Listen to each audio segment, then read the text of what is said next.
കളി അടിച്ചു പറത്തി പോകുന്നത് ഒരു ഐസ്ക്രീം സോഡ കുടിക്കാനായിട്ടാണ്. കൊല്ലത്ത് ഒന്ന് ഫേമസ് ആയി വരുന്ന ഐറ്റാണ് ഐസ്ക്രീം സോഡ. ഇത് കിട്ടുന്നത് തങ്കശ്ശേരി അടുത്തുള്ള ഒരു കടയിലാണ്. ഗുജറാത്തി സ്റ്റോഴ്സ് എന്നാണ് കടയുടെ പേര്. ഈ കാണുന്ന കുഞ്ഞു കടയാണ് ഗുജറാത്തി സ്റ്റോഴ്സ്. 10 രൂപയ്ക്ക് കിട്ടുന്ന ഐസ്ക്രീമിന്റെ ഫ്ലേവറുള്ള ഒരു സോഡ.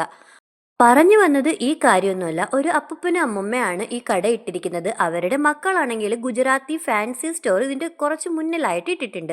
അപ്പോൾ ഇവരുടെ കടയ്ക്ക് എങ്ങനെയാ ഗുജറാത്തി സ്റ്റോർ വന്നതെന്ന് ഞങ്ങൾ ചോദിച്ചു. അപ്പോൾ അതിനുള്ള ഉത്തരം ആ അപ്പൂപ്പൻ പറഞ്ഞത്, ഗുജറാത്തിൽ നിന്നാണ് ആ അമ്മമ്മ ഉള്ളത്. അപ്പോൾ അവിടെ എന്തോ ജോലിക്ക് പോയ സമയത്ത് പുള്ളിക്കാരിയെ കണ്ട് ഇഷ്ടപ്പെട്ട് കല്യാണം കഴിച്ച് കൊണ്ടുവന്നതാണ് ഇവിടെ. അങ്ങനെയാണ് കടയ്ക്ക് ഗുജറാത്തി സ്റ്റോർ എന്ന് പേരിട്ടത്. അങ്ങനെ കുറച്ചു നേരം അപ്പൂപ്പൻ പിന്നെ കഥയൊക്കെ പറഞ്ഞ് ഞങ്ങൾ അതെല്ലാം കേട്ട് അവിടെ നിൽക്കുന്നുണ്ടായിരുന്നു. അപ്പൊ തന്നെ ഐസ്ക്രീം സോഡ ഒത്തിരി പേര് വന്ന് വാങ്ങുന്നു. ആ അപ്പൂപ്പൻ നല്ല സ്മാർട്ടാട്ടോ, നന്നായിട്ട് സംസാരിക്കും. ഇതിനൊക്കെ പുറമെ ഗൂഗിൾ പേ ഉണ്ടോ ചോദിച്ചപ്പോൾ അവിടെ ഗൂഗിൾ പേ ഉണ്ടായിരുന്നില്ല. ഞങ്ങളുടെ കയ്യിൽ ക്യാഷ് ഉണ്ടോ എന്നൊരു ഡൗട്ടുമായി. ഞങ്ങൾ അങ്ങനെ നിൽക്കുന്ന കണ്ടപ്പോൾ പൈസയൊന്നും തരണ്ട, ഇനി വരുമ്പോൾ എപ്പോഴെങ്കിലും തന്നാൽ മതി എന്ന് അപ്പൂപ്പനും അമ്മമ്മയും പറഞ്ഞു. പക്ഷെ ഞങ്ങൾ എങ്ങനെയെങ്കിലും തപ്പിപ്പിടിച്ചൊരു 20 രൂപ കയ്യിലുണ്ടായിരുന്നു, അത് കൊടുക്കുകയും ചെയ്തു. എന്തുകൊണ്ടാണ് അവിടെ ഗൂഗിൾ പേ ഇല്ലാന്ന് ചോദിച്ചപ്പോൾ സ്കൂളിൻ്റെ അടുത്തുള്ള കടയായതുകൊണ്ട് ഗൂഗിൾ പേ വെച്ച് ശരിയാകില്ലെന്നാണ് അപ്പൂപ്പൻ പറഞ്ഞത്. അപ്പോൾ കൊല്ലത്തുള്ളവർ തങ്കശ്ശേരി വഴി പോകുമ്പോൾ ഈ ഐസ്ക്രീം സോഡ കഴിക്കാൻ മറക്കല്ലേ.